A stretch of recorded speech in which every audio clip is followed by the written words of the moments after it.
26 December 2025। আজকে আমরা topic হলো ভারত ও পাকিস্তানের মধ্যে যুদ্ধ। তো স্বাধীনতার পর 1947 সালের 14-15 আগস্ট মধ্যরাতে ভারত ও পাকিস্তান দুটি ভাগ হয়ে যায়। এই বিভাজন করেছিল লর্ড মাউন্টব্যাটেন এবং র্যাডক্লিফ। তারা ভারত ও পাকিস্তানের মধ্যে যে পূর্ব যে থানাগুলি ছিল সেগুলিকে একসাথে করে, ম্যাপের মধ্যে যে থানাগুলি ছিল সেগুলিকে একসাথে করে লাইন টেনে ভারত ও পাকিস্তানে ভাগ করে দিই। তখন ভারত ও পাকিস্তান তখন দুটি ছিল, একটি ছিল ভারতের পূর্ব দিকে পাকিস্তান, আরেকটি ছিল ভারতের পশ্চিম দিকে পাকিস্তান। তো পাকিস্তান ও ভারতের মধ্যে 1947 সাল থেকে এখন অবধি মোটামুটি 5টি যুদ্ধ হয়ে গেছে। প্রথম যুদ্ধ ছিল 1947 সালের যুদ্ধ। এটি ছিল কাশ্মীর সমস্যা নিয়ে।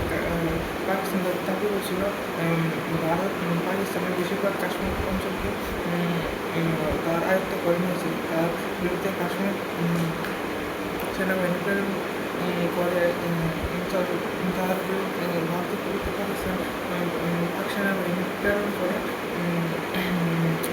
কিন্তু পরবর্তী সময়ে পাকিস্তান এতে জয়লাভ করতে পারেনি, ভারত এতে জয়ী হয়েছে। 1965 সালের যুদ্ধ।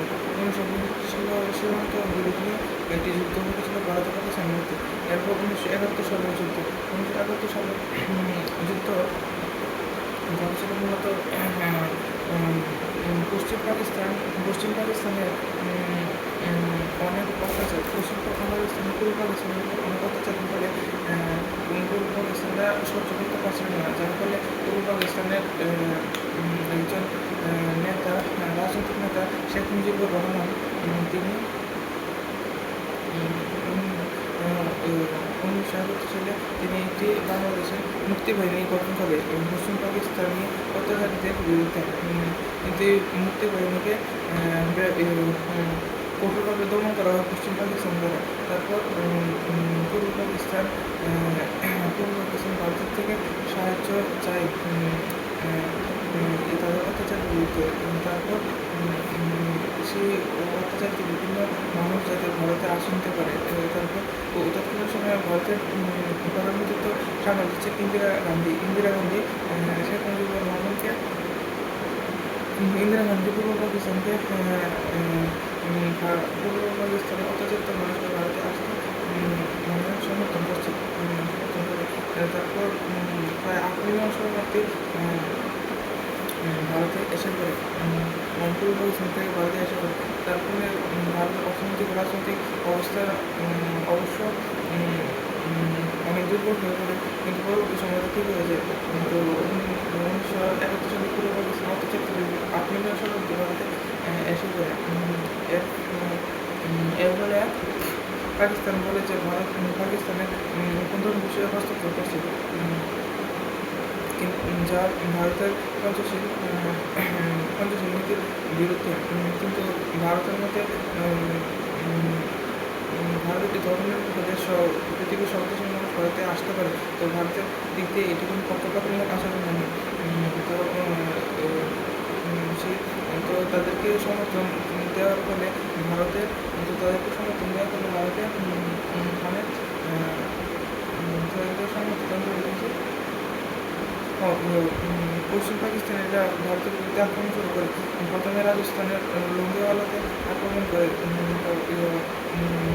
13 ডিসেম্বর 2000, আর 1971 সালে পাকিস্তানের লোঙ্গেওয়ালাতে রাজস্থানের লোঙ্গেওয়ালাতে পাকিস্তানটা আক্রমণ করে। তখন সেনাবাহিনীতে দিয়েছিলেন সেনাবাহিনীতে লেফটেন্যান্ট জেনারেল চাঁদপুরি। তিনি 120 জন সৈন্যকে নিয়ে পাকিস্তানের প্রায় 30 থেকে 40 হাজার সেনাবাহিনী, যাদের নিচে ট্যাঙ্ক ছিল, দারুণ ছিল, তাদের বিরুদ্ধে লড়াই করে। এবং তার কথা ছিল चिड़ियानों में बाज लड़ा हुआ, गीदड़ों में शेर बना हुआ, 1.25 लाख में एक लड़ा हुआ, তার চাকে সিং নাম লেখা। তারা পাঞ্জাবি, তারা 1.25 লাখের নিচে, মানে 1,25,000 নিচে তারা কতই বলো না। আর এখানে 120 জন ছিল, যা মোটামুটি 1.5 লাখের কাছাকাছি মানুষ। তাদের মানে একজন মানুষের 1,25,000 জনের নেতৃত্ব দিতে পারবে। তো আচ্ছা, যাই হোক, সারা রাত ধরে পাকিস্তানিরা ভারতীয়দের উপর সেনাবাহিনীর উপর আক্রমণ করে, কিন্তু সেনাবাহিনী ডাক্তার সামনা কাটে অবস্থা। उसके बाद তারপর সকালে তারপর এরপর দিন 14 ডিসেম্বর 2025 সালে আর 14 ডিসেম্বর 1971 সালে ভারতের ভারতের ভারতের বিমান বাহিনী সেখানে এসে পড়ে এবং পাকিস্তানকে ধুল চটিয়ে দেয়। তারপর তারপর স্থল সেনাবাহিনী বিমান সেনাবাহিনীর কাজ সম্পূর্ণ হয়েছে। এরপর আসে আমাদের নৌ সেনাবাহিনীর পাকিস্তান আমেরিকার থেকে সাহায্য চাইছিল ভারত তার উপর আক্রমণ করছে, তাই আমেরিকা 7 নৌবহর নিয়ে ভারতের উপর আক্রমণ করতে এসেছিল, পাশাপাশি চীনও তাদের সাহায্য করছিল।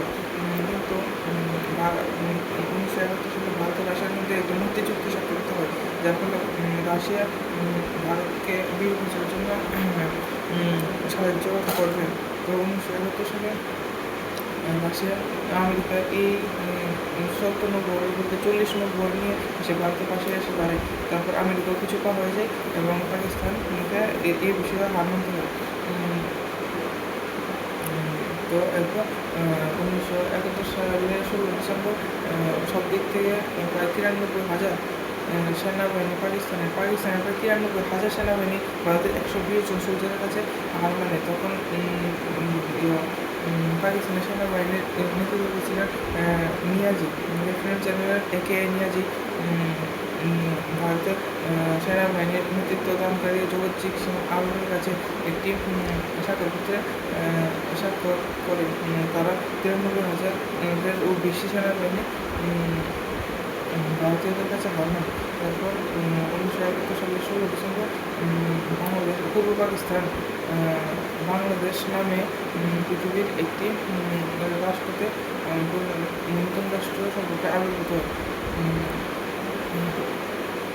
তো এইভাবে ভারত 1971 সালে ভারত পাকিস্তান যুদ্ধ জিতেছিল এবং 1972 সালে ডক্টর ইন্দিরা গান্ধী এবং ভারতের প্রধানমন্ত্রী ইন্দিরা গান্ধী এবং পাকিস্তানের রাষ্ট্রপ্রধান জুলফিকার আলী ভুট্টোর মধ্যে একটি সীমা চুক্তি স্বাক্ষরিত হয়, যার কথা ছিল পারস্পরিক সহযোগিতার মাধ্যমে সবাই একত্রে সবার সাহায্য করবে, উভয় দেশের সাহায্য করবে এবং এর মাধ্যমে উন্নত হবে, উভয় দেশ উন্নত হবে। এটি হয়েছিল 1972 সালের সম্ভবত 3রা জুলাই হিমাচল প্রদেশের সিমলা শহরে। 1971 সালের যুদ্ধটি এইভাবে সমাপ্ত হলো। তারপর 1999 সালে ভারত পাকিস্তানের মধ্যে কার্গিল যুদ্ধ হয়েছিল, যেটি 4টি স্থান মস্কো, পাটালি, কার্গিল ও দ্রাস অঞ্চলকে নিয়ে হয়েছিল। এতেও ভারত এটি সাধারণত হয়েছিল পারমাণবিক বিস্ফোরণ ঘটানোর জন্য। ভারত পাকিস্তানের পারমাণবিক বিস্ফোরণ ঘটানোর ফলে এই যুদ্ধ সংঘটিত হয়েছিল। তারপর এইগুলো 4টি যুদ্ধ আমাদের। আর ইদানিংকালে 2025 সালের শুরুর দিকে পাকিস্তান ও ভারতের মধ্যে আরেকটি যুদ্ধ সংঘটিত হয়, যার মূল কারণ ছিল পাকিস্তান কাশ্মীরের বিভিন্ন মানুষকে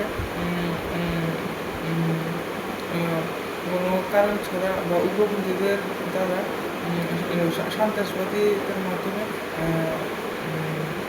করেছিল, অত্যাচারিত করেছিল, বিভিন্ন মহিলাকে ধর্ষণ করেছিল, তাছাড়া অনেক অত্যাচার করেছিল, যার ফলে ভারত পাকিস্তানের মধ্যে এই যুদ্ধ সংঘটিত হয়। এতে ভারত দারুণভাবে জয় করে।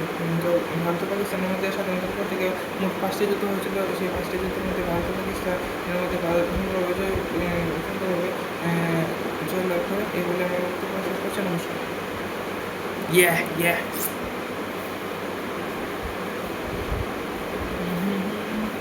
कुछ नहीं तो चाहत का जादू है।